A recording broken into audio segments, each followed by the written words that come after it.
ஏசாயா தீர்க்கதரிசன புஸ்தகம் 64வது அதிகாரத்தின் 4வது வசனத்தை வாசிக்க கேட்கலாம். ஏசாயா 64:4.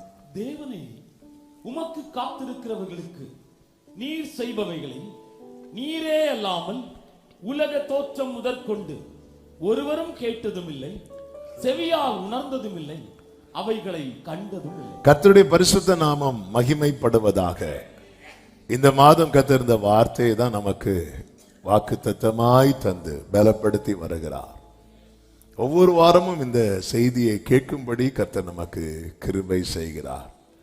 தேவனை, உமக்கு காத்திருக்கிறவர்களுக்கு நீர் செய்பவைகளை நீரே அல்லாமல் உலக தோற்றம் முதற்கொண்டு ஒருவரும் கேட்டதும் இல்லை, செவியால் உணர்ந்ததும் இல்லை, அவைகளை கண்டதும் இல்லை. கர்த்தருடைய பரிசுத்த நாமத்திற்கு மகிமை உண்டாவதாக. வேதம் முழுவதும் நீங்கள் பார்த்தால் கர்த்தர் யாரை காத்திருக்க வைப்பார் என்று பார்த்தால், யார் வாழ்க்கையிலே அவர்கள் எதற்காய் காத்திருக்கிறார்களோ அந்த காரியத்தை குறித்து தேவனுடைய ஒரு பெரிய திட்டம் இருக்கிறதோ அவர்களை தான் தேவன் காத்திருக்க வைத்திருக்கிறதை வேதத்திலே பார்க்க முடியும். தேவன் அதிகம் காத்திருக்க வைக்கிறார் என்றால் நாம் எதற்காக காத்திருக்கிறோமோ அந்த காரியத்தை குறித்த தேவனுடைய ஒரு பெரிய திட்டம் இருக்கிறது. தாவீது சீயோன் கோட்டையை பிடித்தான் என்று வேதத்தில் சொல்லப்பட்டிருக்கிறது. அந்த சீயோனை கர்த்தர் விரும்பி தெரிந்தெடுத்தார் என்று சங்கீதம் 132 13 14 வசனங்களிலே சொல்லப்பட்டிருக்கிறது. அந்த வார்த்தையை வாசியுங்கள். கர்த்தர் சீயோனை தெரிந்து கொண்டு அது தமக்கு வாசஸ்தலமாகும்படி விரும்பினார்.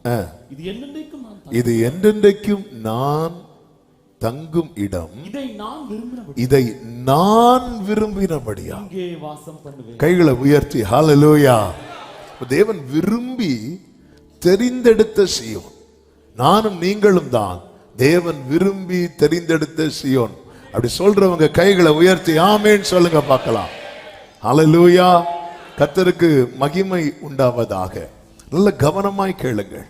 இப்பொழுது 102வது சங்கீதத்திலே அதனுடைய 13வது வசனத்தில் இப்படி சொல்லப்பட்டிருக்கிறது, தேவரீர் எழுந்தருளி சீயோனுக்கு இறங்குவீர்.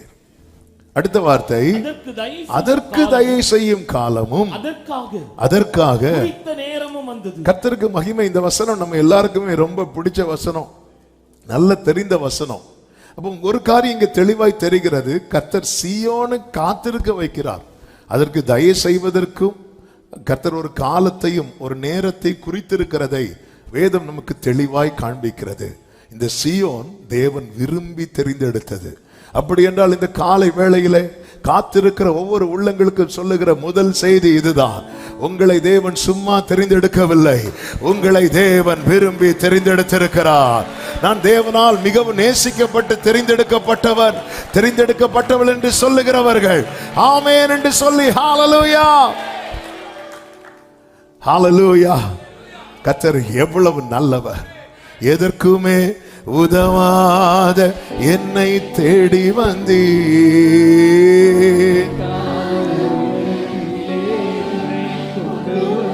கண்மலையின் மறைவுக்குள்ளா என்னை நீ ஆமென் கரத்தின் நிழலினாலே. நல்ல கவனமா கேளுங்க. உங்கள் உதடுகள் தேவனை துதித்து கொண்டே இருக்கட்டும்.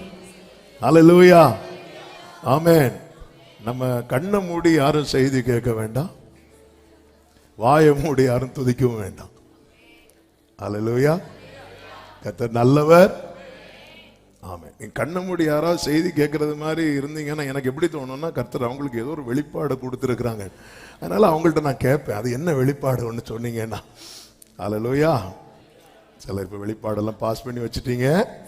கர்த்தர் உங்களை ஆசீர்வதிப்பாராக. சீயோனை தேவன் தெரிந்தெடுத்திருக்கிறார். அந்த சீயோனுக்கு என்று தயை செய்ய தேவன் ஒரு காலத்தை குறித்திருக்கிறார்.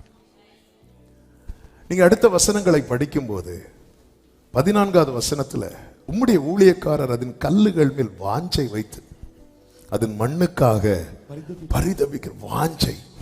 எப்போ ஆண்டவரே, எப்படி ஆண்டவரே? பரிதபிக்கிறார்கள். அப்படி அவங்க பரிதபித்துக் கொண்டிருக்கும் போதே இன்னொரு காரியம் நடந்து கொண்டிருக்கிறது. அடுத்த வசனத்துல, கர்த்தர் சீயோனை கட்டி நல்ல கரங்களை தட்டி, ஆமென். அப்ப தேவன் எதற்காக இவ்வளவு டைம் குறித்து வைத்திருக்கிறார் என்றால், கர்த்தர் சீயோனை கட்டி தமது மகிமையிலே வெளிப்படுவார். எனவேதான் உலக தோற்றம் முதற்கொண்டு ஒரு சில வசனங்களை வாசித்து விட்டு நான் செய்திக்குள்ளே போக விரும்புகிறேன். நல்ல கவனமாய் கேட்க வேண்டும். ஏசாயா 42:9, ஏசாயா 46:10 எப்படி சொல்லப்பட்டிருக்கிறது? 42:9 வாசிங்க. பூர்வ காலத்தில் தெரிவிக்கப்பட்டவைகள் இதோ நிறைவேறலாயின. க்ளோரி. அவைகள் தோன்றாததற்கு முன்னே அவைகளை உங்களுக்கு சொல்லுகிறேன். அவைகள் தோன்றாததற்கு முன்னே. அவர்தான் எல் ஷடாய். எல் ஷடாய் சர்வ எல்லாம் இல்லாதவைகளை ராதானாம கலமா ஷேகரே மாமரா. நல்ல கவனமா கேளுங்க. அவைகள் தோன்றாததுக்கு முன்னே. பேதுருவை பார்த்து ஆழத்துல கொண்டு போய் வலைய போடுங்கிறார். நேற்று நைட்டு தான் ஃபுல்லா வலை போட்டு பார்த்தாரு, இல்ல, இப்ப போடுங்கிறார். ஆமா, அங்க மீன் இருக்குமா, மீன் இருக்குமா இல்லையான்னு தெரியாது. அவர் போட சொன்ன டைரக்ஷன்ல போட்டா அங்க மீன் இருக்கும். அங்க ஆண்டவர் இந்த இடத்துல மீன் இருக்கா அதெல்லாம் தெரியாது. பேதுரு ஒரு வார்த்தையை சொல்லுவாரு, நாங்கள் இரவு முழுவதும் பிரயாசப்பட்டோம், ஒன்று அகப்படவில்லை. அப்படி சொல்லும் போது இயேசு பேதுருவை பார்த்துட்டே இருப்பார். இவ்வளவு நேரம் போட்ல இருந்து பேசினதுக்கு இப்படி உடனே, ஆண்டவரே ஆகலும் உம்முடைய வார்த்தையின்படி. அதுதான் போடு, பிரசங்க நான் பண்ணிட்டேன், நீ வலைய போடு. ஹல்லேலூயா. வலைய போட்டான் பாருங்க, அள்ளி எடுக்கிறான். அவர் இல்லாத அவைகள் தோன்றாததுக்கு முன்னே. என் வாழ்க்கையில் நம்ம என்ன நினைக்கிறோம்? தேவ திட்டம் என்பது திடீரென்று போடப்பட்டது. ஆபிரகாமுக்கு வாக்குத்தத்தம் கொடுக்கப்பட்டது 75வது வயதுல. ஆனால் அது தீர்மானிக்கப்பட்டது பூர்வ காலம். ஹல்லேலூயா. ஏசாயா 46:10 சொல்லப்பட்டிருக்கிறது, இன்னும் செய்யப்படாதவைகளை பூர்வ காலம் முதற்கொண்டு அறிவிக்கிறேன். இன்னும் செய்யப்படாதவைகளை. ஆண்டவரே, அதனாலதான் நம்ம ஒரு கண்ணும் காணவில்லை. நம்ம இப்படி பார்த்துட்டே இருக்கோம். வாக்குத்தத்தம் வந்தது, நேர கதவை ஜன்னலை திறந்து போட்டுட்டு இப்ப வரும். கர்த்தர் எனக்கு பிராமிஸ் பண்ணியிருக்கிறார், ஒரு கவர்மெண்ட் ஜாப் தருவேன். அப்படியே போய் வீட்டுல கால் நீட்டி இருந்தா போதும், அப்படியே மேல வந்து விழும். அது தோன்றாததற்கு முன்னே உன் தேவன் யார் என்பதை அறிந்து கொள். அவைகள் தோன்றாததற்கு முன்னே நான் அறிவிக்கிறேன். அவைகள் தோன்றா. அடுத்து வாசிங்க. என் ஆலோசனை நிலை நிற்கும். எனக்கு என்னெல்லாம் தோணுதோ அதெல்லாம் செய்வேன். அவர் அறிவிக்கிற ஒரு மாற்றம் அல்ல, அவர் செய்வேன் என்று சொல்லி உராய்ஞ்சுகிற ஒரு பட்சியை கிழக்கிலிருந்தும் தூர தேசத்திலிருந்தும் வரவழைக்கிறவராய் இருக்கிறேன். அதை சொன்னேன், அதை நிறைவேற்றுவேன், அதை திட்டம் பண்ணினேன். நல்ல கரங்களை தட்டி அதை செய்து முடிப்பேன்.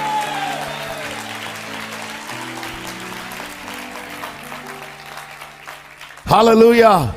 சாலமோன் கட்டின தேவாலயம், பெரிய தேவாலயம். அந்த தேவாலயத்தை கட்டி முடிக்கும் போது சாலமோன் ஒரு வார்த்தையை சொல்லுவார். 1 ராஜாக்களின் புஸ்தகம் 8வது அதிகாரம் அதனுடைய 15வது வசனத்திலே இப்படி சொல்லுவார், இஸ்ரவேலின் தேவனாகிய கர்த்தருக்கு ஸ்தோத்திரம். அவர் என் தகப்பனாகிய தாவீதுக்கு தம்முடைய வாக்கினால் சொன்னதை தம்முடைய கரத்தினால் நிறைவேற்றினார். அப்போ சொன்னது யாருக்கு? தாவீதுக்கு. அது எந்த காலத்துல நிறைவேற்றுகிறார்? சாலமோன் நாட்கள். அப்போ எல்லா உரைக்கப்பட்ட வார்த்தைக்கும் நிறைவேறும் காலம் என்று ஒன்று இருக்கிறது. ஹல்லேலூயா. உரைக்கப்பட்ட ஒவ்வொரு வார்த்தை கர்த்தர் பேசிட்டாரா? பேசிட்டார். நம்ம தான் என்ன பண்றோம் அப்படின்னா, நம்ம ஒரு காலத்தை செட் பண்ணி அந்த காலத்துக்குள்ள கொண்டு வர பார்க்கிறோம். ஆண்டவர் எப்படியாவது இந்த மாசம் நடந்துரட்டும்பா. அதன் அர்த்தம் என்ன?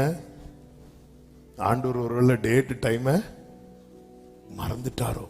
எங்க ஒரு திராட்சை ரசம் விஷயத்துக்கு என் வேலை வரலங்கிறாரு.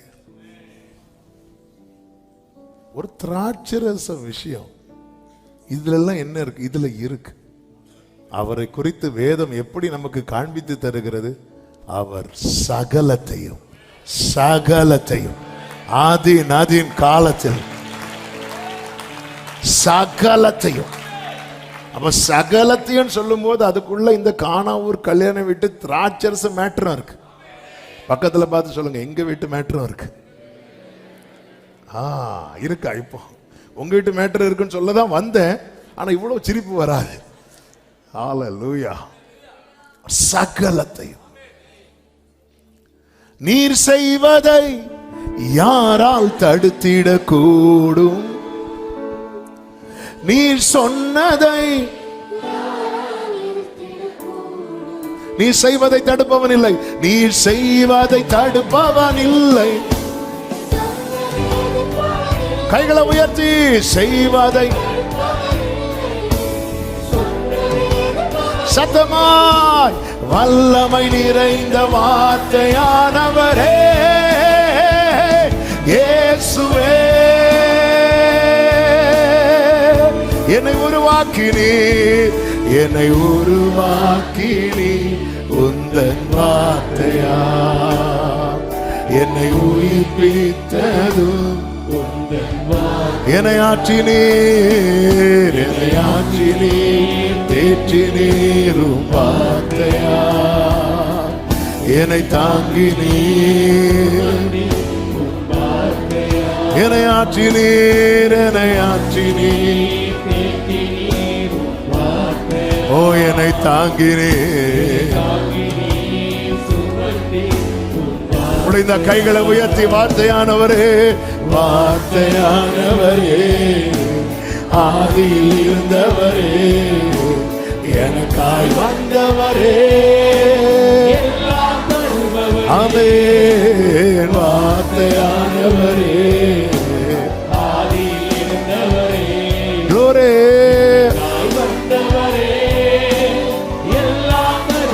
ஜீசஸ் வார்த்தையானவரே. பூர்வ காலம் முதல் அது திட்டம் பண்ணப்பட்டு தெரிவிக்கப்பட்டது. இந்த சாலமோன் எங்கே கர்த்தருடைய ஆலயத்தை கட்டினான் என்று 2 நாளாகமம் அதனுடைய 3வது அதிகாரத்தின் 1வது வசனத்திலே இப்படி சொல்லப்பட்டிருக்கிறது. பின்பு சாலமோன்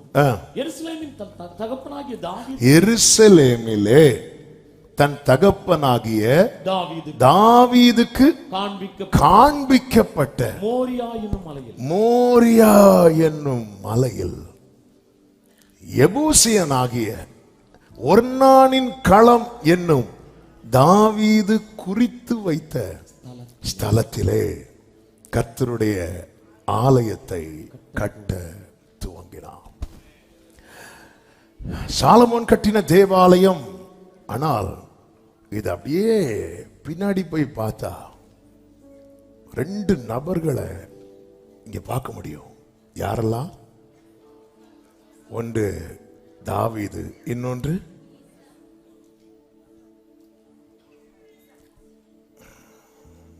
ஆபிரகாம். ஏதோ தற்செயலா எழும்பி கட்டப்படவில்லை.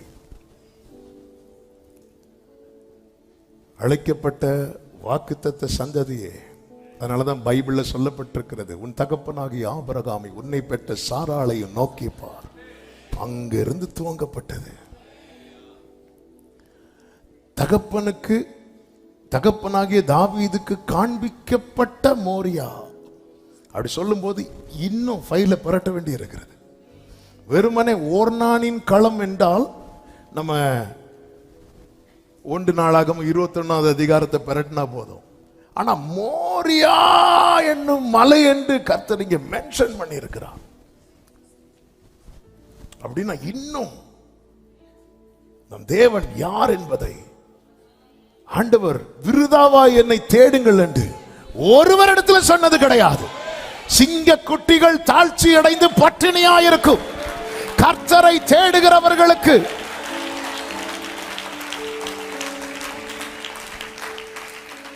ஹalleluya.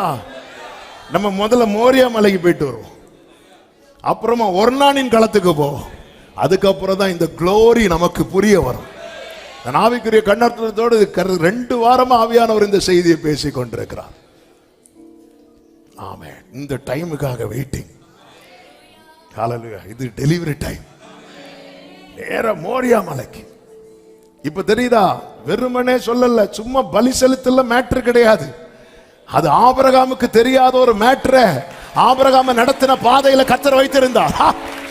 உனக்கு தெரியாத ஒரு சத்தியத்தை, உனக்கு தெரியாத ஒரு ரகசியத்தை, உனக்கு தெரியாத glory ஊராமா சேக்கலரே, உன்னால புரிந்து கொள்ள முடியாத, உன்னால யூகிக்க முடியாத, விவரிக்கப்பட்டாலும் விசுவாசிக்க முடியாத ஒரு அதிசயமான காரியத்தை உன் வாழ்வின் பாதையிலே கர்த்தர் வைத்திருக்கிறார்.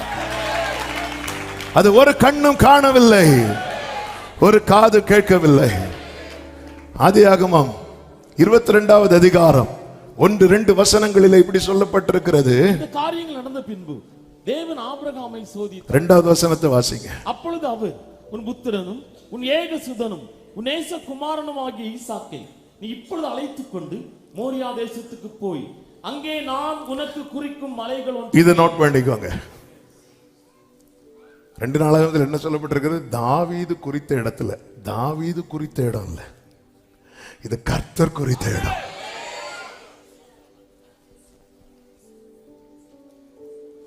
அங்கே நான் உனக்கு குறிக்கும். கரெக்டா.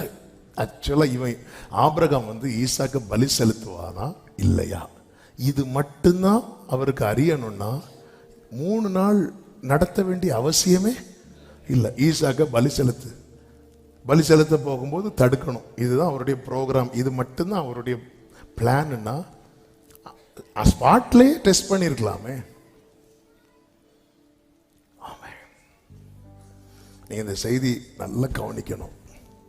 அப்பதான் அடுத்த பாயிண்ட் வரும்போது உங்களுக்கு புரியும். உன் ஏகசுதன், உன் நேசகுமாரன் ஈசாக்கை நீ இப்பொழுது, அந்த டைம் பாத்தீங்களா, இப்பொழுது அழைத்து கொண்டு போ. நான் மோரியா தேசத்துக்கு போய் அங்கே நான் உனக்கு குறிக்கும் மலைகள் ஒன்றின் மேல் தகன பலியாக பலியிடு. ஆபிரகாம் புறப்பட்டு போகிறான். ஆபிரகாம் கூட நினைச்சிருப்பாரு. என்ன நினைச்சிருப்பாரு தெரியுமா? ஏன் இங்க பலி செலுத்த சொல்றார்? ஹல்லேலூயா. இந்த மோரியா மலையில முதல்ல கால் வச்சது இந்த ஆபிரகாம், இந்த ஈசாக்கு. அற்பமான ஆரம்பம். இப்போ சாலமோன் நாட்களில திரள் கூட்டம் கூடியிருக்கிறார்கள். அற்பமான ஆரம்பத்தின் நாளை என் மேல் நீர் வைத்த ஒரு காரியத்தை சொல்லிட்டு இந்த கோரஸை பாட விரும்புறேன். உன் பயணத்தில் நீ தனிமை கிடையாது. உன் பயணத்தில் நீ அவருடைய கரம் இருக்கிறது, அவருடைய கரம் இருக்கிறது. இப்ப எத்தனை பேர் கூட சேர்ந்து சொல்லுவீங்க? என் மேல் நீ வைத்தவும் கரமே இம்மட்டும் என்னை நடத்தினதே. என் மேல்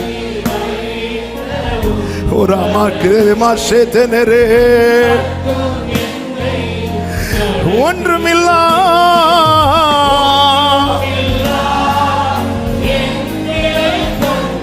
Sheratana Labaka Rima Baba Raba Baba Lagara.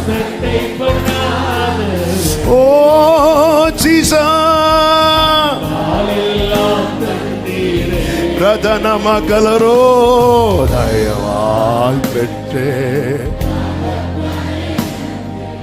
Dayaval. Hallelujah. கர்த்தருக்கு மகிமை உண்டாவதாக.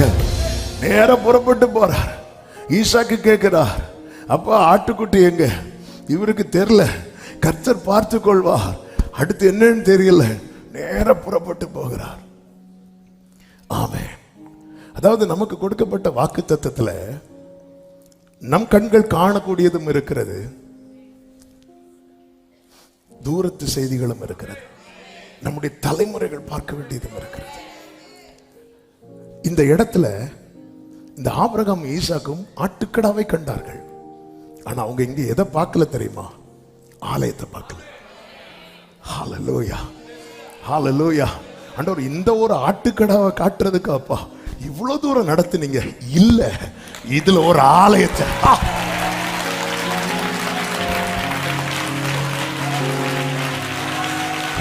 இந்த பிரயாசத்துக்கு இது வீண் போகாது.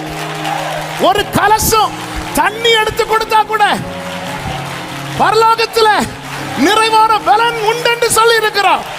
அவருடைய நாமத்தின் நிமித்தம் நீ படுகிற அன்பின் பிரயாசம் ஒன்றும். ஜீசஸ் ஜீசஸ் நேர வராங்க, நேர வராங்க. அந்த ஆட்டுக்கடாவை ஆபிரகாமும் பார்க்கல, ஈசாக்கும் பார்க்கல. ஆபிரகாமும் பார்க்கல. என் கூட நீங்க டிராவல் பண்ணி வரணும். நான் மோரியா மலையில் நிக்கிறேன். ஹல்லேலூயா. ஆபிரகாமும் வரல, ஈசாக்கும் ஆபிரகாமும் பார்க்கல, ஈசாக்கும் பார்க்கல. ஆனா இப்போ பார்க்கறாங்க. ஏன்? இதுதான் ரோமர் 4 சொல்லப்பட்டிருக்கிறது. அவர் இல்லாதவைகளை ஒன்ன கொண்டு வர வேண்டிய இடத்துல கொண்டு வந்து நிறுத்தினா, அவர் இல்லாதவைகளை இருக்கிறதை போல இல்லாதவைகளை இயேசுவின் நாமத்தில் இந்த சத்தத்தை கேட்கிற அன்பு சபையே, அன்பு உள்ளமே, உன் வாழ்க்கையில இதுவரை இல்லாதவைகளை உனக்கான வேலை வரும்போது அதான் ஆண்டவர் சொல்ற, இப்பொழுது இப்பொழுது அவனை கூட்டிட்டு போ. இப்பொழுது சீயோனுக்கு தயவு செய்யும் காலமும் அதற்காக. இப்ப ஆபிரகாம் நேரம் மேல போயாச்சு. மேல போய் பைபிள்ல சொல்லப்பட்டிருக்கிறது, அவன் பலிபீடத்தை உண்டாக்கினான். எப்படி உண்டாக்கி இருப்பான்? அங்க இருக்கிற ஒவ்வொரு கல்லா எடுத்து. புரியலையா? ஒரு இடத்துல ஆலயம் கட்டுறதுக்கு முன்னாடி முதல்ல என்ன பண்ணுவாங்க? கல்லு போடுவாங்க. ஜீசஸ் ஜீசஸ் ராதானாமா சேகரே. எத்தனை பேருக்கு நான் சொல்றது புரியுது? Thank you Holy Spirit, thank you Holy Spirit. Hallelujah. நீ 3 நாள் டிராவல் பண்ணி நீ பார்த்தது ஒரு ஆட்டுக்கடாதான். ஆனா தலைமுறைக்கு உனக்கு ஒன்ன வச்சு அஸ்திவாரம் போட்டிருக்கிறார். நிறைய காரியங்களுக்கு வர்ஷிப் பண்ணுங்க.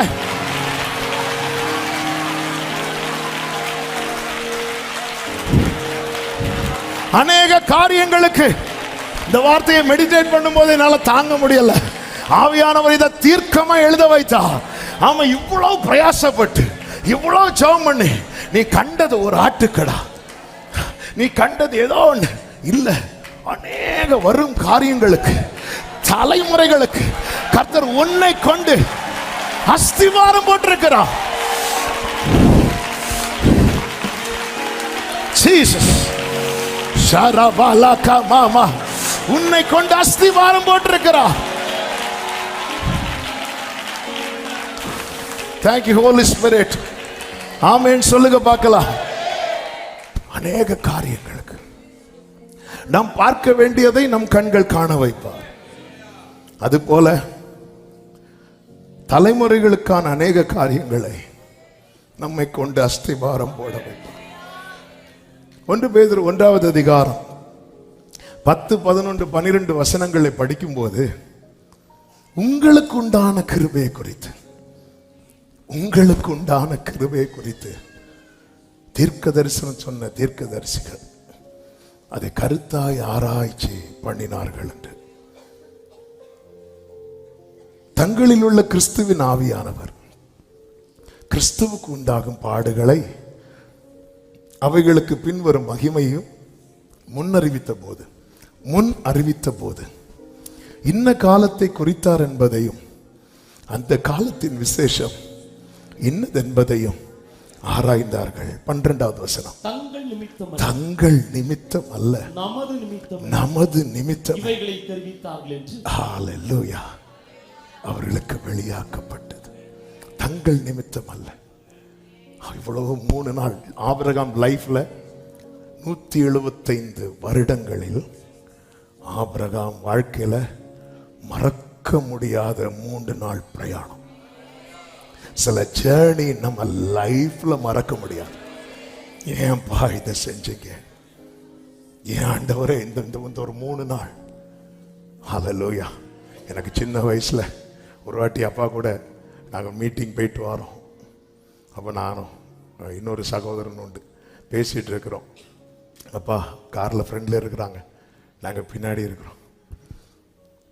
அப்போது சில காரியங்கள், அதாவது ஸ்கூலில் நடந்த காரியங்கள், காலேஜில் நடந்த காரியங்கள் அப்படி ஜாலியாக பேசிகிட்டு இருக்கும்போது நான் சொன்னேன் அவர்கிட்ட, ஐயோ ரிவைண்ட் பட்டன் இருந்தால் எவ்வளோ சூப்பரில்.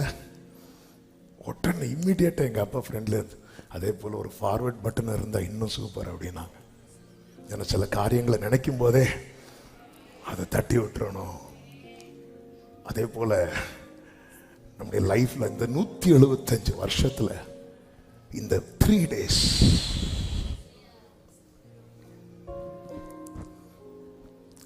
அவர்கள் அமைப்பு புரியாது. அல்லேலூயா.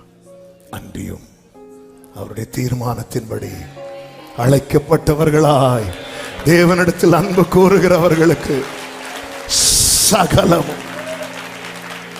ஹல்லேலூயா. ஹல்லேலூயா. அனுமதித்ததெல்லாம்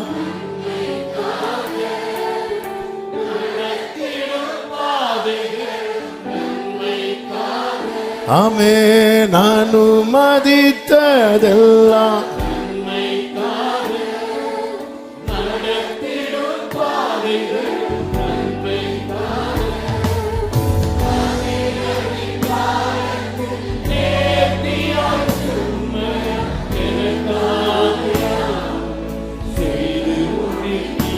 ஆமென்.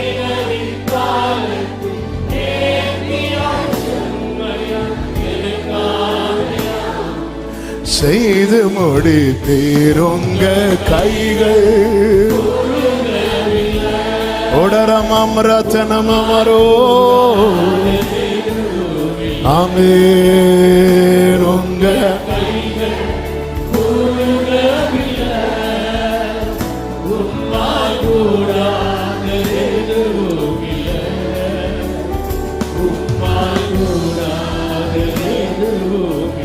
உங்க வாழ்க்கையில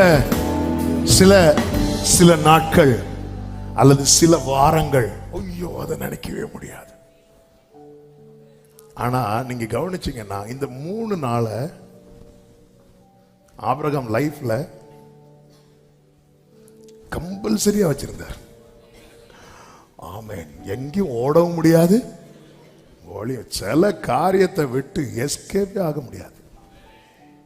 நீங்க கோவிட்ல இருந்து கூட எஸ்கேப் ஆயிடலாம், ஆனா இந்த திட்டத்திலிருந்து எஸ்கேப் ஆக முடியாது. நீ எதுல இருந்து வேணாலும் எஸ்கேப் ஆயிடலாம். எனக்கு ரொம்ப ஆச்சரியமான காரியம், ஆபிரகாம் தன் குமாரனை வெட்டும்படிக்கு 22:10 ஆதியாகமம் தன் கையை நீட்டி கத்தியை எடுத்தான். உடனே கர்த்தர் வானத்திலிருந்து கூப்பிட்டு பிள்ளையாண்டான் மேல கை போட. ஒன்ன நான் கொண்டு வந்தது கை போடுறதுக்கு இல்ல, கல்லு போடுறதுக்கு. ஹல்லேலூயா. ஆபிரகாமே ஒன்னு நான் கொண்டு வந்தது கை போடுறதுக்கு இல்ல, பக்கத்துல பார்த்து சொல்லுங்க, கல்லு போட வச்சிருக்கிறார். விசுவாசத்தோடு சொல்லுங்க, நிறைய காரியத்துக்கு. ஆமே, ஹல்லேலூயா. ஆண்டவரே, அப்பா நான் பார்க்கிறேனோ பார்க்கலையோ அது தெரியாது, ஆனா நான் நம்புறேன், நிறைய விஷயத்துக்கு கல்லு போட வச்சுட்டீங்க. வர்ஷிப் பண்ணுங்க, விசுவாசிக்கிறவங்க வர்ஷிப் பண்ணுங்க. ஓரலமா மரலரதனரே, ஹல்லேலூயா. சகலத்தையும் நீர் உருவாக்கினீர், சகலத்தையும் நீர்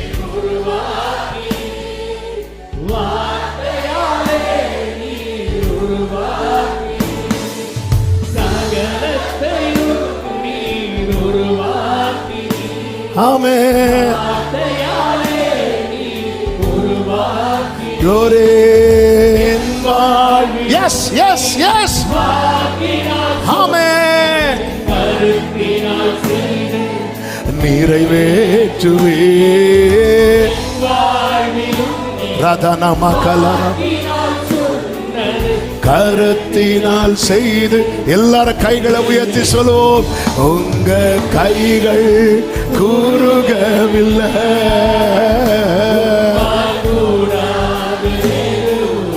ஓரமலகதனரா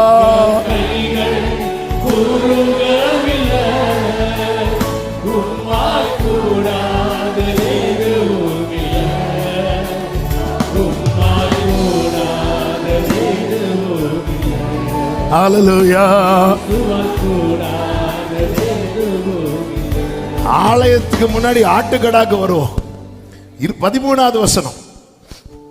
ஆபிரகாம் தன் கண்களை ஏறெடுத்து பார்க்கும், இதோ இதோ பின்னாக புதரிலே தன் கொம்புகள் சிக்கிக் கொண்டிருந்த ஒரு ஆட்டுக்கடாவை கண்டான். எதுக்கு அப்புறம்? கல்லு போட்டதுக்கு அப்புறம். ஆட்டுக்கடாவை பார்த்து அதுல பிஸி ஆயிடும்.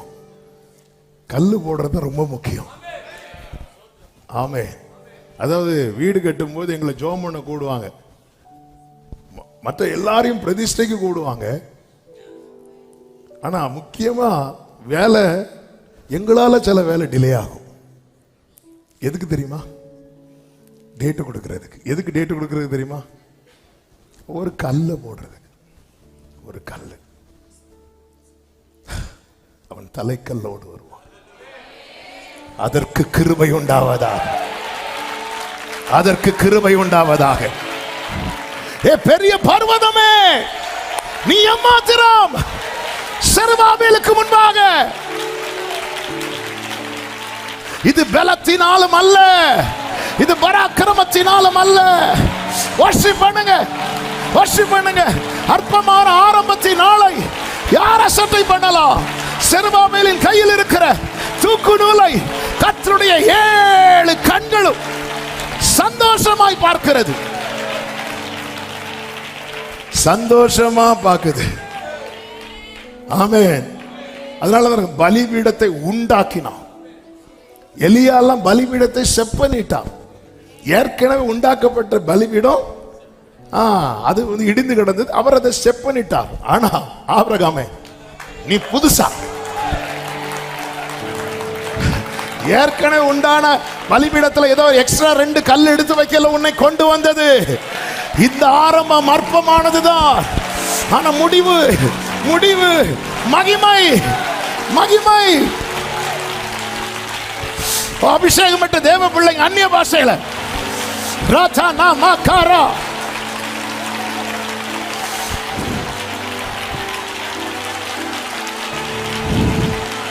நீ கண்ணீரோடு நிக்கிற மோரியா மலையில தான் நாளைக்கு தாவீது வந்து நிக்க போறான். நாளைக்கு சாலமன் வந்து நிக்க போறான். நாளைக்கு ஒரு கூட்டம் ஜனங்கள் வந்து ஆராதிக்க போகிறார்கள்.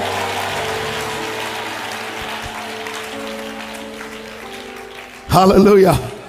அந்த இடத்துல வர்ஷிப் நடக்குது. ஹல்லேலூயா. ஃபர்ஸ்ட் வர்ஷிப் பண்ணது ஆபிரகாமும் ஈசாக்கும். அந்த இடத்துல ஆமென். பின் நாட்கள் கழிந்தது. ஒரு கூட்டம் ஆசாரியர்கள், ஒரு கூட்டம் ஆசாரியர்கள், ஒரு கூட்டம் ஜனங்கள் ஊரில் ஒருவனும் வம்சத்தில் 2 பேருமாய் தெரிந்தெடுத்து இன்னைக்கு நீ மட்டும்தான் ஆராதிக்கிற. இன்னைக்கு நீயும் குடும்பம் மட்டும்தான் ஆராய்ச்சி இருக்குது. உன் ஜனம் வரும், உன் இனம் வரும், உன் சொந்தங்கள் வருவார்கள். ஹalleluya, ஹalleluya. அந்த இடத்துல அப்போ இங்க வர்ஷிப்னாலே அந்த இடத்துல வேற யாரும் இருக்க கூடாது.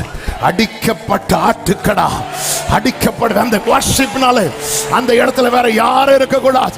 ஆராதனைனாலே இயேசு ஒருவரே. ஹalleluya. ஆபிரகாமே கை போடாத, ஆபிரகாமே கல்லு போடாதேன்னு சொல்லல. ஆமே. உங்க கையை நீங்களே பாருங்க. ஆண்டவர் இந்த பலவீனமான கையை வச்சாப்பா நீங்க கல்லு போட வைக்கிறீங்க நிறைய நிறைய நிறைய காரியத்துக்கு. அதனாலதான் தாவீது சொல்றாரு, வெகு தூரத்து செய்திய மனுஷர் முறைமையா, அதாவது ஆமே இந்த இந்த இந்த பேதைக்கு எப்படி சொன்னா புரியுமோ அப்படி சொல்ல வைக்கிறீங்க. இந்த காலை வேளையில வெகு தூரத்து செய்திய கர்த்தர் அநேகருக்கு தீர்க்க தரிசனமாய் பேசிக் கொண்டிருக்கிறார். சோர்ந்து போகாத, தளர்ந்து போகாத, பயணத்தை பாதியில முடிக்க நினைக்காத. உன் பின்னாட்களிலே உன் நிமித்தமாய் ஒரு திரள் கூட்டம் எழும்ப போகிறது. நல்ல கரங்களை தட்டி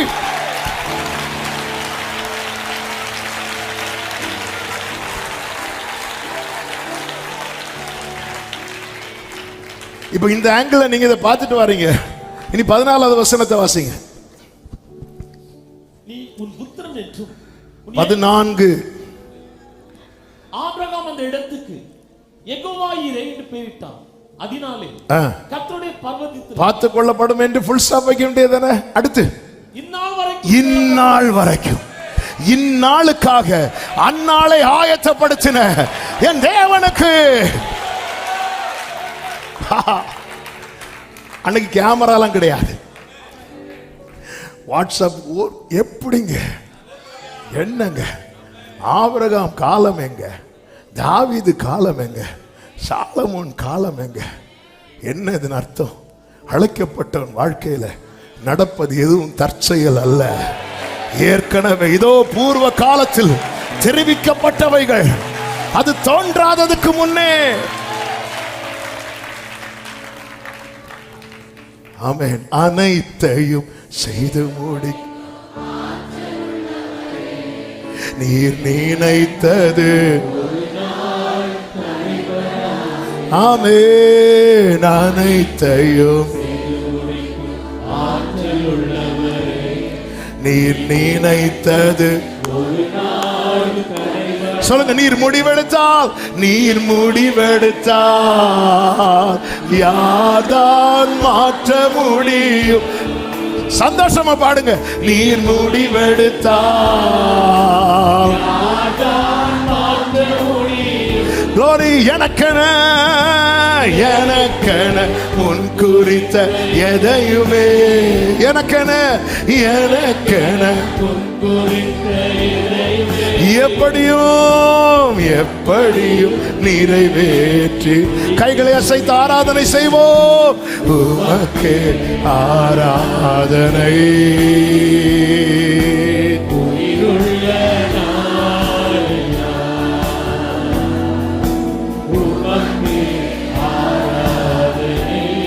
Glory.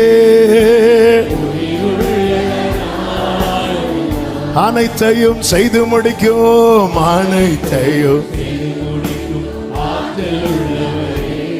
நீர் நினைத்தது. ஆமென். அனைத்தையும்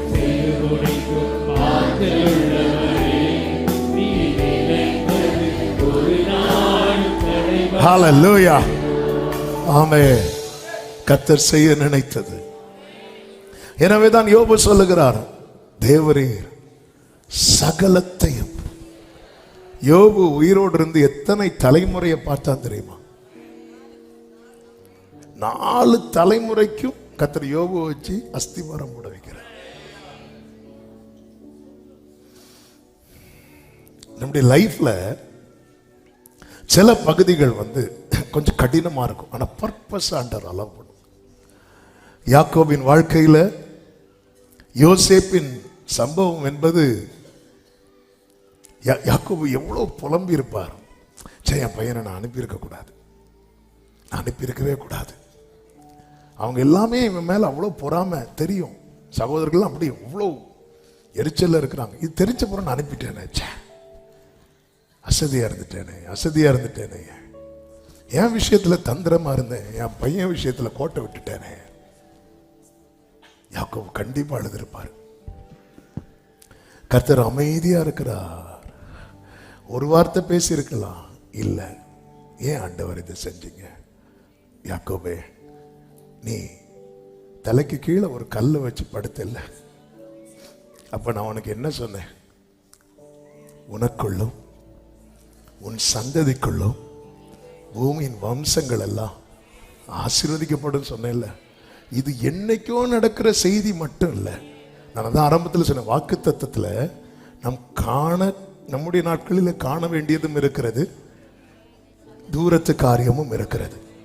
நான் சொன்னேன்ல யாக்கோபே, எஸ், டைம் வரும்போது நீ பார்ப்ப. யாக்கோபு வந்து பார்த்தா பூமியில் இருக்கிற எல்லாரும் யோசேப்பிட்ட சாப்பாடு வாங்க வராங்க. கர்த்தர் சீயோனை கட்டி, ஆமென், எல்லாரும் வராங்க. எதுக்கு வராங்க? ஆதியாகமம் 41 கடைசி வசனத்தை வாசிங்க.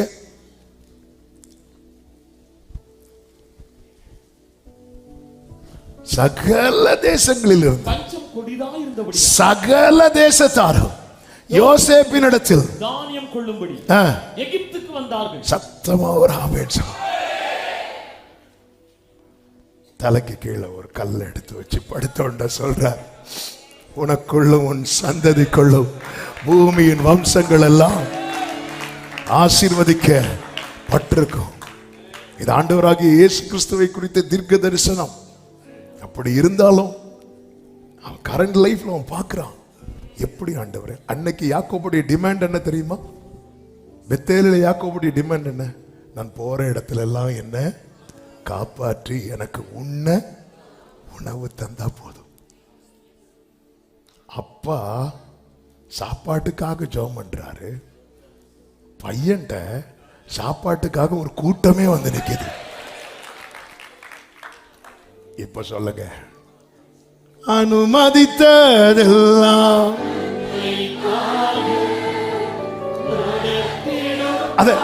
அதாவது யாக்கோபுடைய ஜெபத்தை பாத்தீங்களா? ஆண்டவரே உண்ண உணவு. அதாவது சாப்பாடு கஷ்டம் இல்லாதவங்களுக்கு அந்த பிரேயர் வந்து ஒரு அற்பமான பிரேயர். நான் அடுத்த வேலைக்கு என்று வரும்போது ஹல்லேலூயா, ஹல்லேலூயா, யாக்கோபு ஆண்டவரே கல் எடுத்து வச்சுட்டு, நிறைய இடத்துல கல்லு போட வச்சிட்டு இருக்கிறார், கல்லுகள்லா வருது. ஆமே. அப்பா ஒன்று. இப்போ யாக்கோபு வந்து பார்க்குறாரு. பார்க்கும்போது கூட்டம் கூட்டமா நிற்கிறாங்க. யோசேப்போ தானியத்தை அளந்து அளந்து அளந்து அளந்து, ஆண்டவர் இதுக்கா ஆண்டவரை அள வச்சிங்க?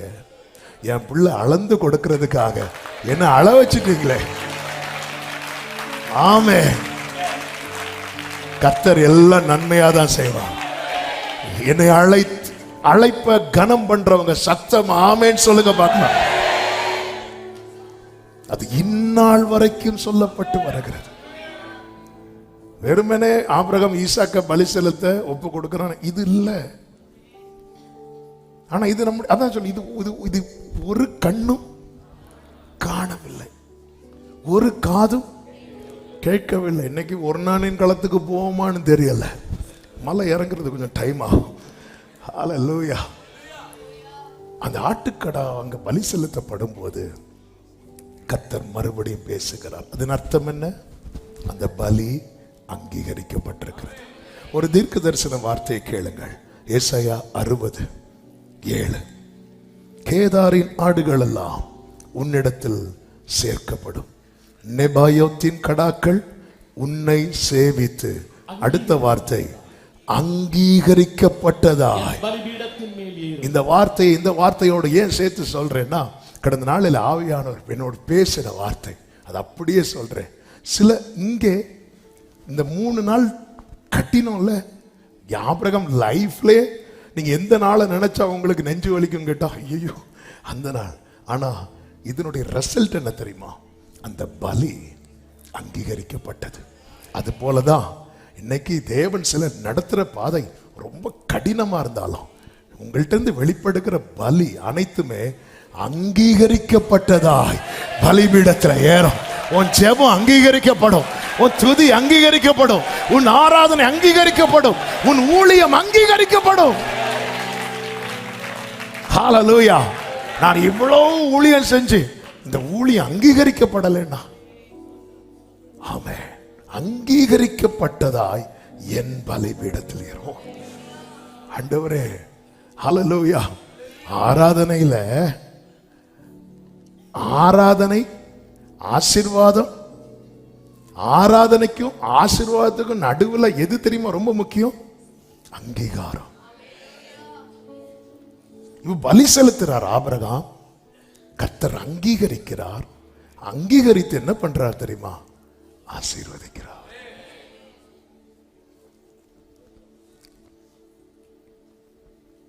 ஹல்லேலூயா. ஆண்டவரே, என்னிலிருந்து உமக்காக வெளிப்படுகிற அனைத்தும் அங்கீகரிக்கப்படுவதாக. வேதத்தில் ஒரு வசனம் இருக்கிறது அல்லவா? நீ தேவாலயத்துக்கு போகும்போது கர்த்தர் எப்படி நடத்துறார் பாத்தீங்கல்ல? ஆமென். நான் உனக்கு குறிக்கும். யாருக்குமே தெரியாது. ஆபிரகாம் வீட்டில் இருக்கிற வேலைக்காரங்களுக்கு கூட தெரியாது இங்க அப்பாவும் பையனும் வர்ஷிப் பண்ணிட்டு இருக்கிறது. இயேசு ரத்தத்துக்கு தாம் சிந்தின ரத்தத்தின் அடையாளமாய் அந்த ரசத்தை எடுக்கும் போது சீஷர்களுக்கு தெரியாது, இது அநேகருக்காக. ஹல்லேலூயா. அந்த ரசத்தை எப்படி எடுத்து ரசத்துல என்ன ரசிக்கிறார், அப்படி பார்க்கிறார். ஆமென். இப்படி பார்த்தா பேதுரு, யோவான், யாக்கோபு. இப்படி பார்த்தா பேதுரு, யோவான், யாக்கோபு கூட ஜான்சன். நான் என்ன சொல்றேன், நீங்க உங்களை சொல்லுங்க. உங்களையும் சொல்லலாம். எனக்கு 4 பேரை சொல்லி 40 பேர் சொல்லலைன்னா இவ்வளவு நேரம் சொன்ன செய்தி ஒரு பிரயோஜனம் இல்லாம. ஏன்னா அப்படி ஒரு பார்வை பார்ப்பீங்க. ஹல்லேலூயா. தலைமுறையே, தலைமுறைகளுக்கு செய்தி, தலைமுறைகளுக்கு இந்த வார்த்தையை கேளுங்கள். இன்னைக்கு நீங்க அனுபவிக்கிற பல நன்மைகளுக்கு உங்கள் முற்பிதாக்களை வைத்து அஸ்திபாரம் போட வைத்திருக்கிறார். எனவேதான் நீதிமொழிகளில் சொல்லப்பட்டிருக்கிறது, உன்னை பெற்ற தகப்பனை நீ அவமதிக்காத. உன் தாய் வயது சென்றவளாகும் போது அவளை அவமதிச்சிடாத. ஹல்லேலூயா, ஹல்லேலூயா. பல காரியங்களுக்கு அவர்களை வைத்து அஸ்திபாரம் போட வைத்திருக்கிறார். அநேக காரியங்களுக்கு நம்மை வைத்து அஸ்திபாரம் போட வைத்திருக்கிறார். என்ன அதன் அர்த்தம்? வடித்த கண்ணீர் வீணல்ல, ஏறெடுத்த ஜெபம் வீணல்ல, பட்ட பிரயாச வீணல்ல. நிச்சயமாய் முடிவு உண்டு. ஆபிரகாமை வைத்து அஸ்திபாரம் போட வைத்திருக்கிறார். இந்த அஸ்திபாரம் என்பது உபதேசத்தின் அடையாளமாக இருக்கிறது.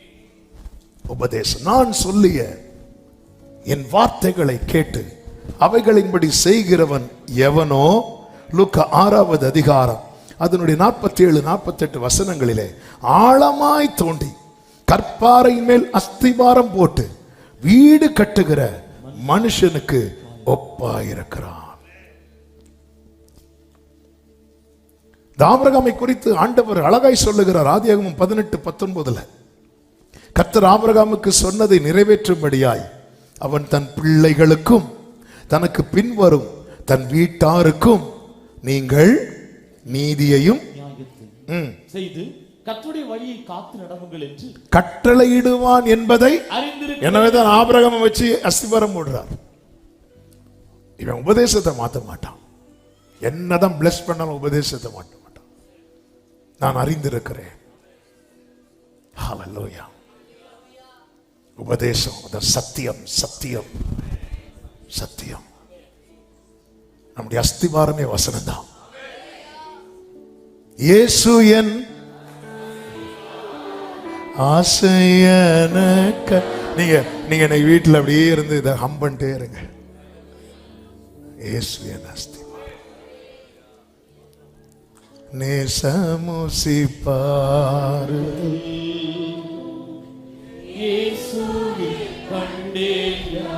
என்ன மதுரமவ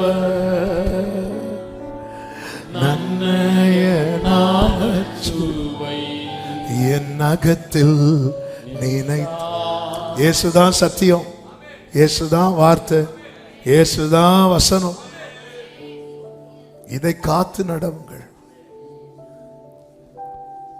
ஆலயத்துக்கு கர்த்தர் கட்டி எழுப்பி மகிமை வெளிப்படுத்த அஸ்திவாரம், உபதேசம், வசனம், சத்தியம் அவசியம்.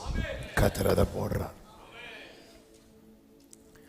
அதன் பிறகு பாத்தீங்கன்னா ஒர்னானின் களம்.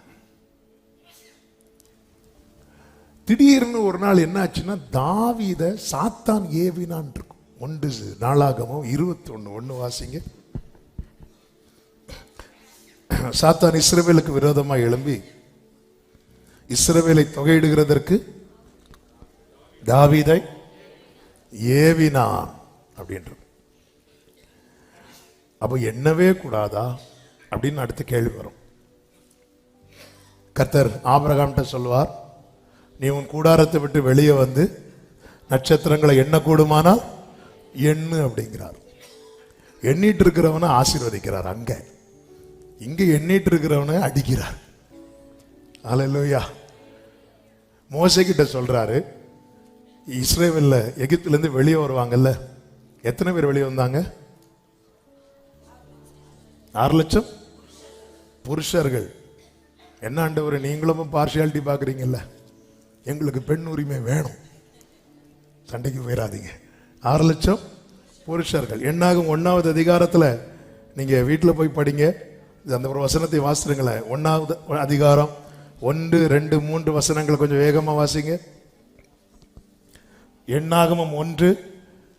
இஸ்ரவேல் எகிப்து தேசத்திலிருந்து புறப்பட்ட 2ஆம் வருஷம் 2ஆம் மாதம் 1 தேதியிலே கர்த்தர் சீனாய் வனாந்தரத்தில் இருக்கிற ஆசரிப்பு கூடாரத்திலே மோசேயை நோக்கி, நீங்கள் இஸ்ரவேல் புத்திரரின் முழு சபையாய் இருக்கிற அவர்கள் பிதாக்களுடைய வீட்டு வம்சங்களில் உள்ள புருஷர்கள் ஆகிய சகல தலைகளையும் பேர் பேராக எண்ணி தொகையை, புருஷர்களுடைய தலையெல்லாம் எண்ணு அப்படிங்கிறார்.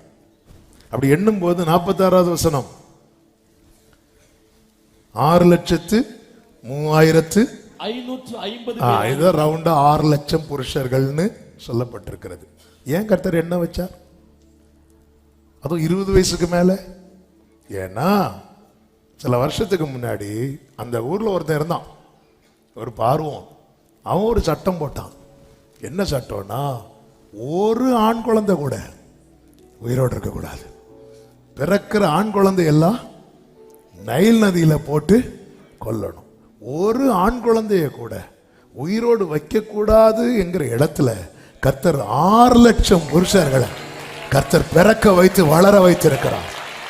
கர்த்தர் இனி எண்ணி பார். என்ன அதன் அர்த்தம்? உன்னை வளர பண்ணுவது கர்த்தருடைய சித்தமானால் உன்னை தளர பண்ண எந்த வல்லமைக்கும் நல்ல கரங்களை தட்டி ஆமேன்னு சொல்லுங்க பார்க்கலாம். ஹல்லேலூயா, ஆமேன் சொல்லுங்க பார்க்கலாம். ஹல்லேலூயா. அப்போ இவ்வளவு வேற கர்த்தர் கண்ணுக்கு மறைக்கிறார் பாருங்க. சொல்லும்போது இன்னொரு சம்பவம் வருது, ஆனா தொட்டா ஒர்னானின் களத்துக்கு போவோமான்னு தெரியல. ஆமேன். இந்த சிம்சோனுக்கு பலம் எங்க இருக்கு? முடியில இருக்கு. மொட்டை அடிச்சுட்டாங்களா இல்லையா? மொட்டை அடிச்சு விட்டாச்சு. அடுத்து என்ன பண்ணாங்க? கண்ணை பண்ணாங்க. இப்போ சிம்சோன் நிக்கிறான், பெலிஸ்தியர் நிக்கிறாங்க. யாருக்கு பார்க்க முடியும், யாருக்கு பார்க்க முடியாது?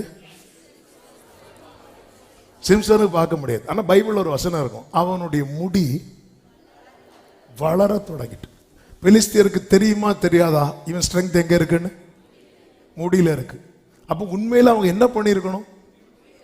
அது வளரும் போது அடுத்து வெட்டி இருக்கணும். அதை வெட்டினாங்களா? இல்ல. ஏன் வெட்டல? கத்திரிக்கோல் இல்லையா? ஏன் வெட்டல? அவருடைய சித்தம் இல்லாமல்.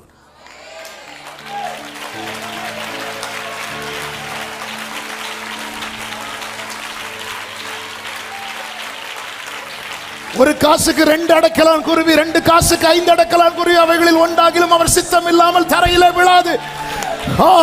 உங்கள் தலையில் உள்ள முடியெல்லாம் எண்ணப்பட்டிருக்கிறது. அப்பா அறியாம நீர் அறியா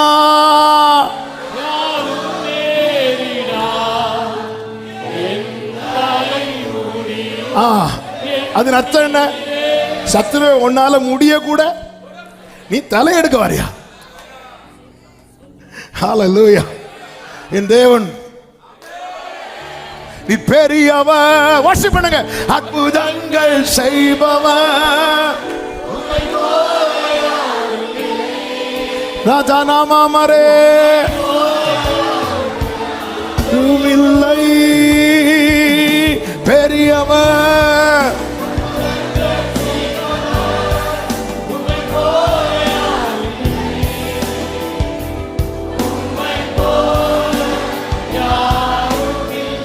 ஆமென் ஆமென். கர்த்தர் நல்லவர். ஆமென். அப்போ இவங்களும் என்றாங்க, தாவீதும் என்றார்.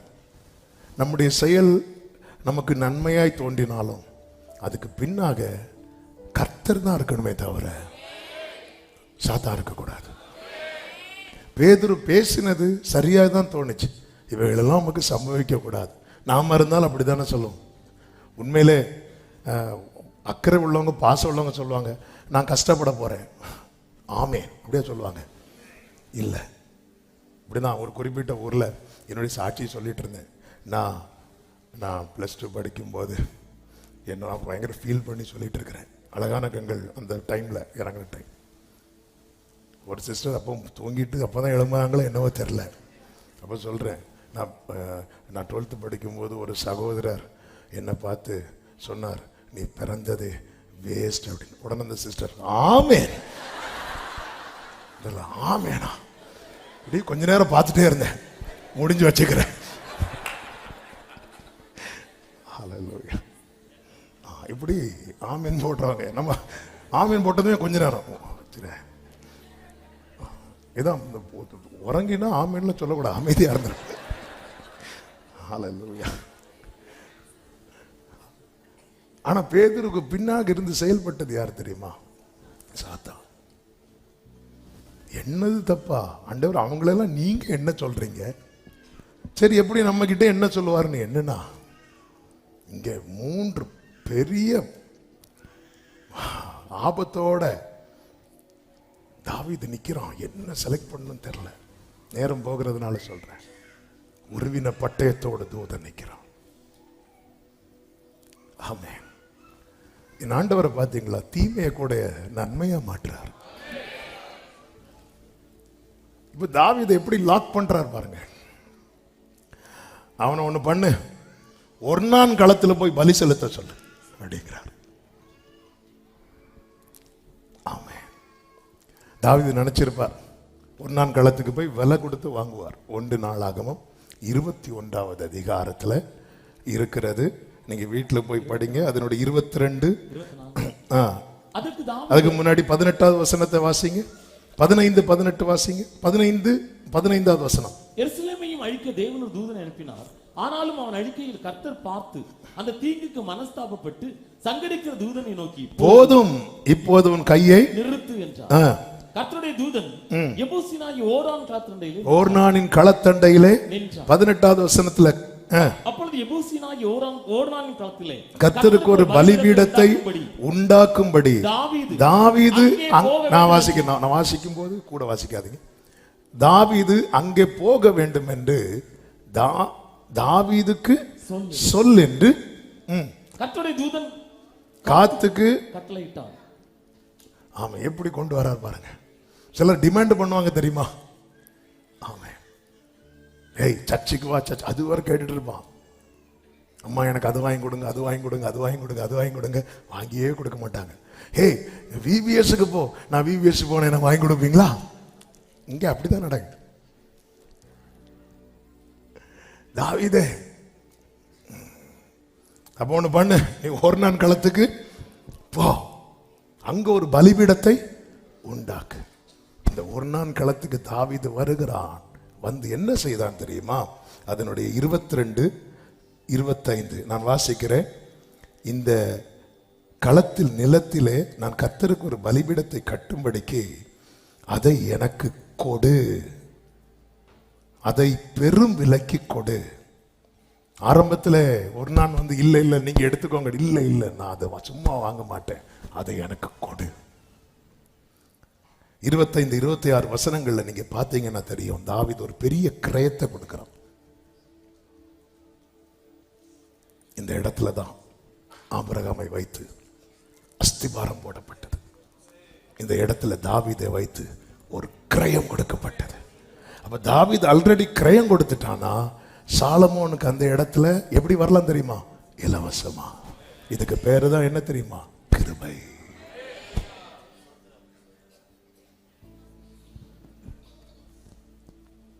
ஆமென். சாலமோன்ட்ட தாவீது சொல்லுவார், இங்க பாருப்பா, இங்க ஆலயம் கட்டுறதுக்காக நான் என் சிறுமையில நிறைய சேர்த்து வச்சிருக்கிறேன். தாவீது சிறுமையில நிறைய சேர்த்து வைத்தார். இயேசு சிலுவையில எல்லாவற்றையும் சேர்த்து வைத்திருக்கிறார். ஆமென். ஹல்லேலூயா. ஆபிரகாமை வச்சு அஸ்திவாரம் சத்தியம், தாவீதை வச்சு கிரயம் கிருபை. இனி மத்தேயு 1:1 ஆபிரகாமின் குமாரனாகிய தாவீதின் குமாரனாகிய இயேசு கிறிஸ்துவினுடைய என்ன அதன் அர்த்தம்? கிருபையும் சத்தியமும் ஒன்றை ஒன்று சந்திக்கும். அவர்தான் என் ஆண்டவராகிய இயேசு கிறிஸ்து. யோவான் சுவிசேஷம் 1வது அதிகாரம் 12வது வசனத்திலே சொல்லப்பட்டிருக்கிறது. அவருடைய நாமத்தின் மேல் 13வது வசனம், அவர்கள் இரத்தத்தினாலாவது 14 அந்த வார்த்தை மாம்சமாகி கிருபையினாலும் சத்தியத்தினாலும் நிறைந்தவராய் நமக்குள்ளே வாசம் பண்ணினார். அவருடைய மகிமையை கண்டோ. அது பிதாவுக்கு ஒரே பேரானவருடைய மகிமைக்கு ஏற்ற மகிமையாயிருந்தது. அன்று ஆபிரகாமை வைத்து அஸ்திபாரம் போட வைத்து தாவீதை வைத்து கிரயம் கொடுக்க வைத்த இடத்துல சாலமோன் ஆலயத்தை கட்டும் போது மகிமை இறங்கினது. ஹல்லேலூயா. அது போலதான், அது போல இதெல்லாம் நிழல். சபையே கேளு, கிருபையும் சத்தியம் நிறைந்தவராய் நமக்காக இறங்கி வந்து நமக்குள்ளே வாசம் பண்ணுகிற இயேசு கிறிஸ்து நம்முடைய வாழ்வை மறுரூபப்படுத்தி மகிமை மேல் மகிமையடைய செய்கிறவர். ஹல்லேலூயா. எனவேதான் மொத்த பைபிளுமே நீங்க யாருன்னு பாத்தீங்கன்னா ஜீசஸ். மொத்த பைபிளும் என்னங்க? கிருபையும் சத்தியம் தான் மொத்த பைபிள். மொத்த பைபிளுமே ஜீசஸ். ஹல்லேலூயா. ஹல்லேலூயா. அதனால தான் சீயோனை கட்டி தமது மகிமையிலே நமக்காக எவ்வளவு சேர்க்கப்பட்டிருக்கிறது. நாம் நீதிமான்களாக்கப்பட அவர் பாவமாக்கப்பட்டார். நாம் ஆசீர்வதிக்கப்பட அவர் சாபமாக்கப்பட்டார். நம் நோய்கள் குணமாக அவர் அடிக்கப்பட்டார். அவருடைய தழும்புகளால் நாம் குணமானோம். நாம் ஐஸ்வர்யம் உள்ளவர்களாக அவர் தரித்திரரானார். நாம் பிதாவின் அண்டை நெருங்க அவர் கைவிடப்பட்டார். தாவீது சாலமோனை கூப்பிட்டு, என் சிறுமையில நான் இதெல்லாம். ஆமென். நம்ம அப்பா, நம்ம ஆண்டவர். ஹல்லேலூயா. ஆமென். ஹல்லேலூயா. அவர் சொன்னார், உங்களை நான் சிநேகிதர் என்றேன். சிலுவையில இன்னைக்கு நம்ம இலவசமா வந்திருக்கிறோம். இதுக்கு பின்னாக செலுத்தப்பட்ட பலியை பாருங்கள்.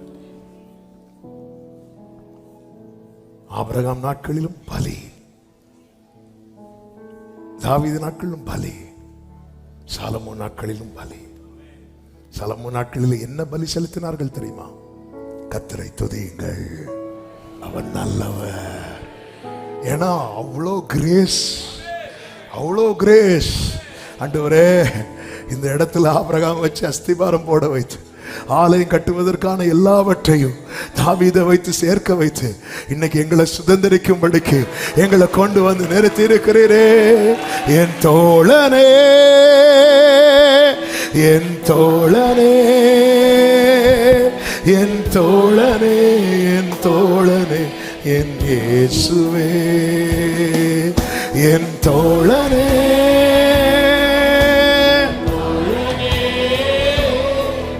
என் தோழனே. எல்லா காலத்திலும், எல்லா காலத்திலும் என்னை நேசித்திட உம்மை போல யாரும் இல்லை இயேசுவே. எல்லா காலத்திலும்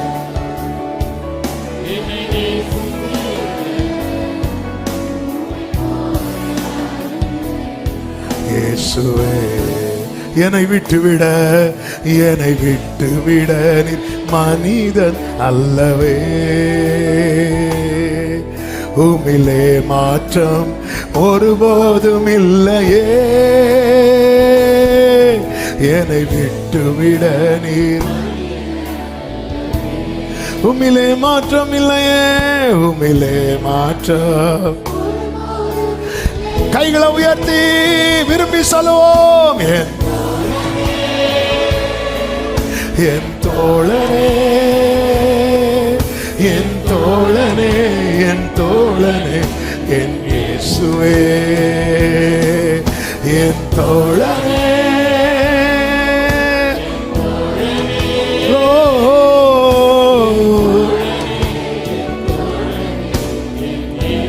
சொல்லுங்க, எல்லா காலத்திலும். ஆபிரகாம் காலத்திலே நம்மை நேசித்திருக்கிறார். ஆதாம் காலத்திலே நம்மை நேசித்திருக்கிறார். பூர்வ காலம் முதல் தெரிவிக்கப்பட்டவைகள் இதோ நிறைவேறலாயின. எல்லா காலத்திலும் உம்மை போல யாரும் இல்லை. 2 வசனங்களை வாசித்து ஜெபிக்க போகிறோம். 2 நாளாகமம் 5வது அதிகாரம் அதனுடைய 13, 14 வசனங்கள். அவர்கள் ஒருமிக்க பூரிகைகளை ஊதி ஏக சத்தமாய் கர்த்தரை துதித்து ஸ்தோத்திரித்து பாடினார்கள்.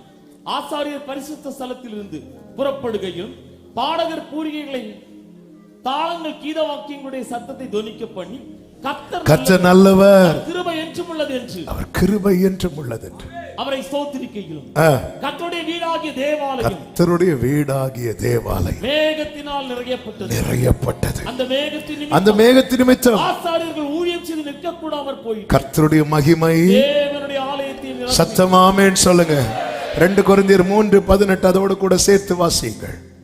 நாம் எல்லாரும் திறந்த முகமாய் கர்த்தருடைய மகிமையை கண்ணாடியிலே காண்கிறது போல கண்டு ஆவியாயிருக்கிற கர்த்தரால் அந்த சாயலாகத்தானே மகிமையின் மேல் மகிமை அடைந்து மறுரூபம். புதிய ஏற்பாட்டில் சொல்லப்பட்டிருக்கிறது, நாமே அவருடைய வீடு, நாமே அவருடைய மாளிகை.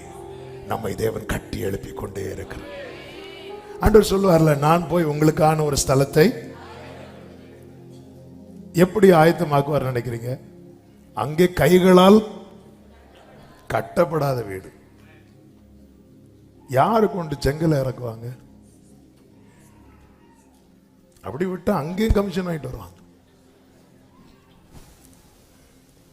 அப்ப நான் கட்டி எழுப்புறேன்னு யாரை கட்டுறாருன்னு நினைக்கிறீங்க? அங்கிருந்து நம்மள பூலோகத்தில் கட்டப்படுகிறவைகள்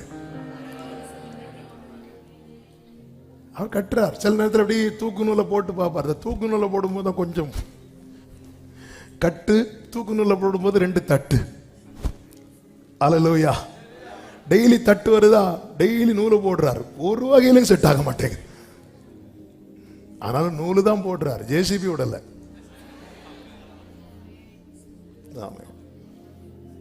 அல்லேலூயா. என் ஜனமாகிய குமாரத்தை நான் வேறு எந்த பிரகாரம் நடத்துவேன்? நல்ல கர்த்தர், விரும்பி தெரிந்தெடுத்து கட்டி மறுரூபப்படுத்த அழகாய் திரள் வெண்ணாடை அணிந்தோர் மகிமையினாளது மகிமையினாளது.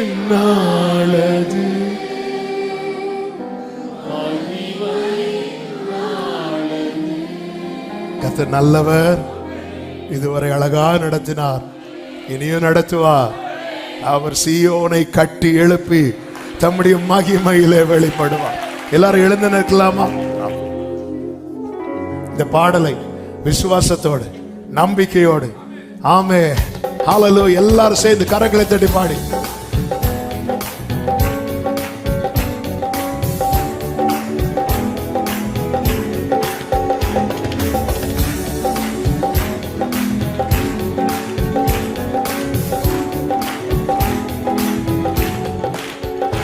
அழகாய் திரள் திரளா பெண்ணாட்டி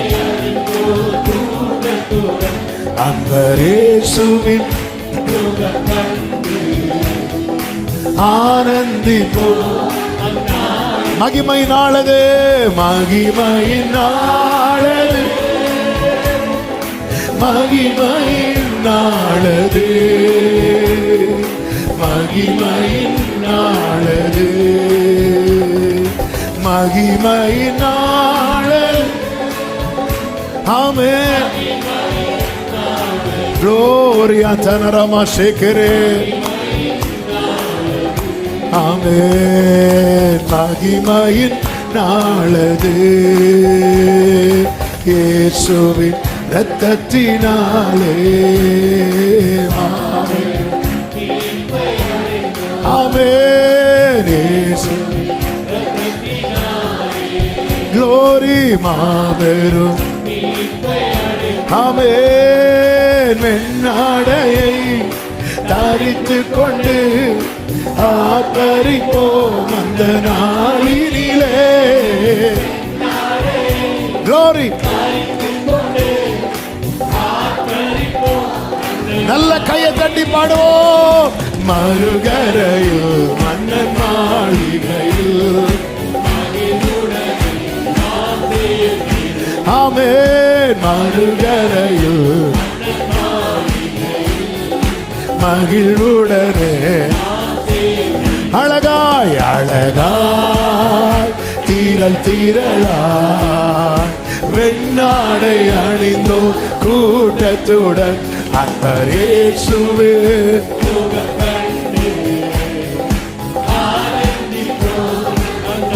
பெயர்கள் எழுதப்பட்டோர் பெயர்கள் எழுதப்பட்டோர் புண்ணிய தேசம் காண்பார்.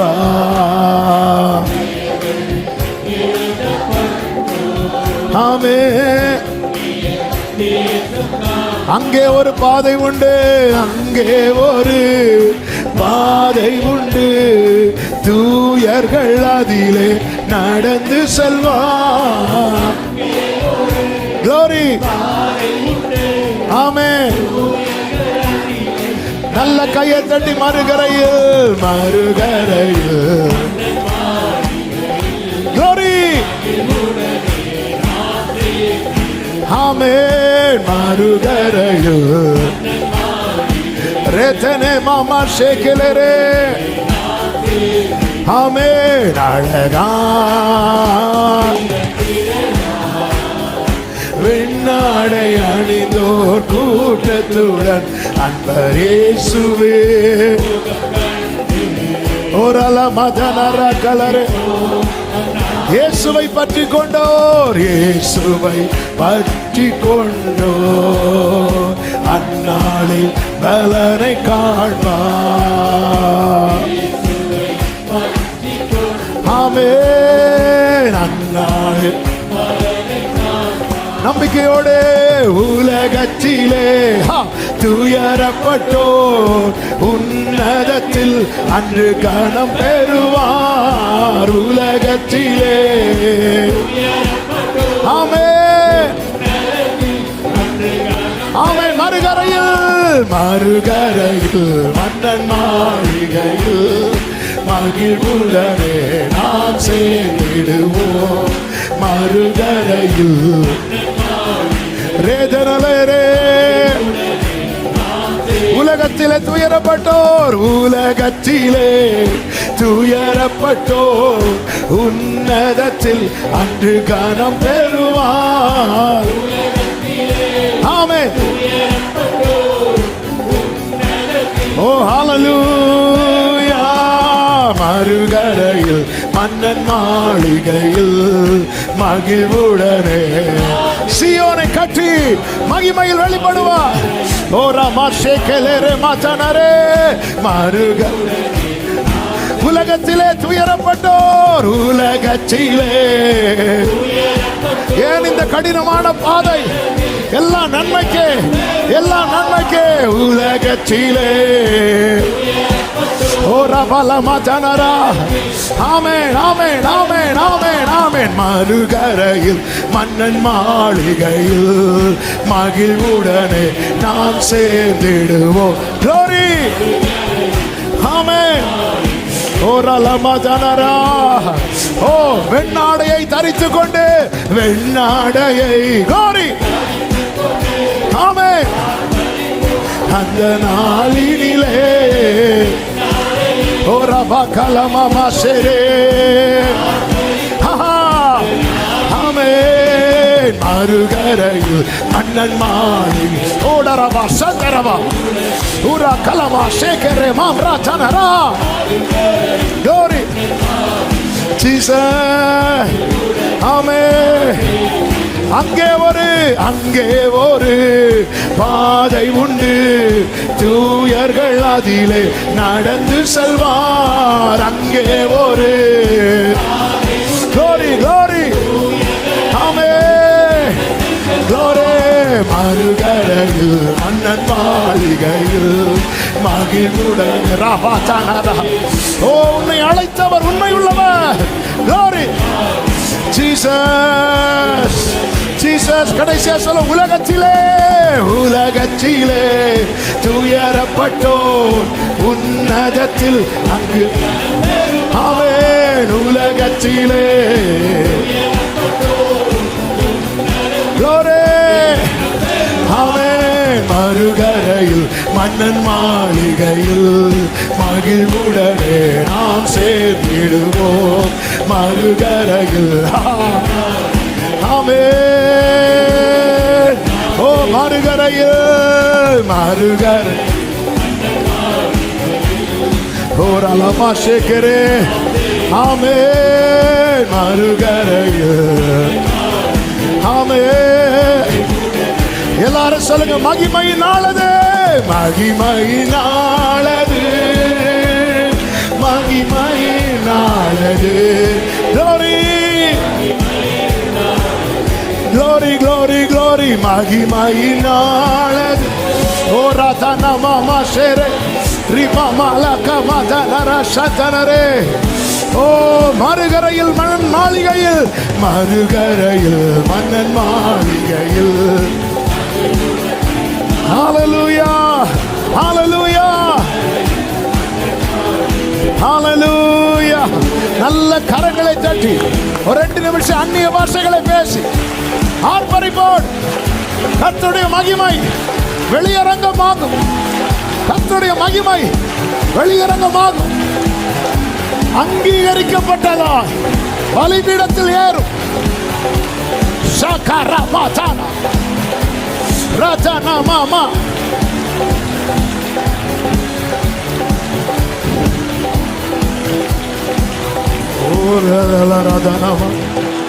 Jesus, Jesus. எத்தனை பேர் நம்புறீங்க? எத்தனை பேருக்கு சொல்ல முடியும் கர்த்தர் இன்று எனக்காகவே பேசினார்? அவங்க மட்டும் உங்க வலது கரத்தை வானத்துக்கு நிறுத்துங்க. ஹalleluya. உங்க இடது கரத்தை இருதயத்தில் வைத்து நீங்க பிடிச்சிடுங்க உங்க கரத்தாலே.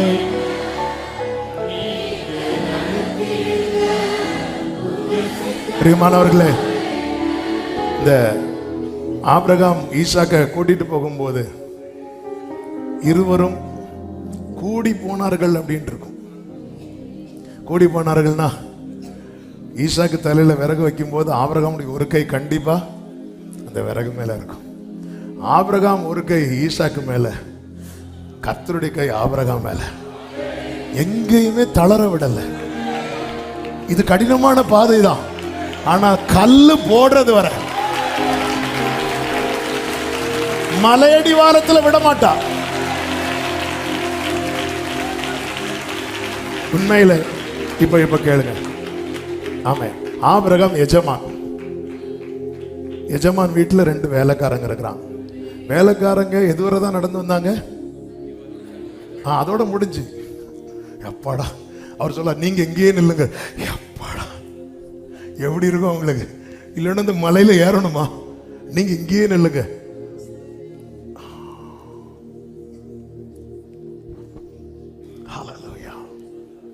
நமக்கு தெரியாது.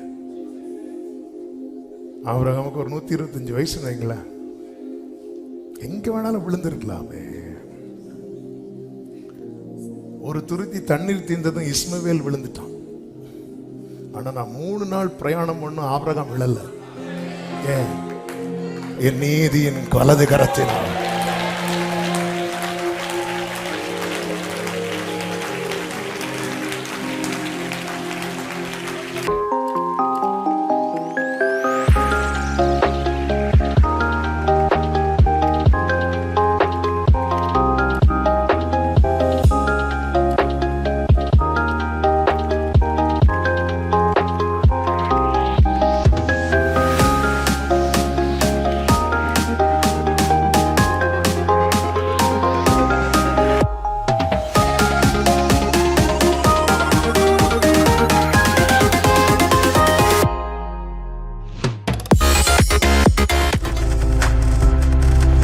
நீங்கள் பார்த்துக் கொண்டிருப்பது உங்கள் ஜாய் டிவி. உங்கள் துக்கம் சந்தோஷமாய் மாறும்.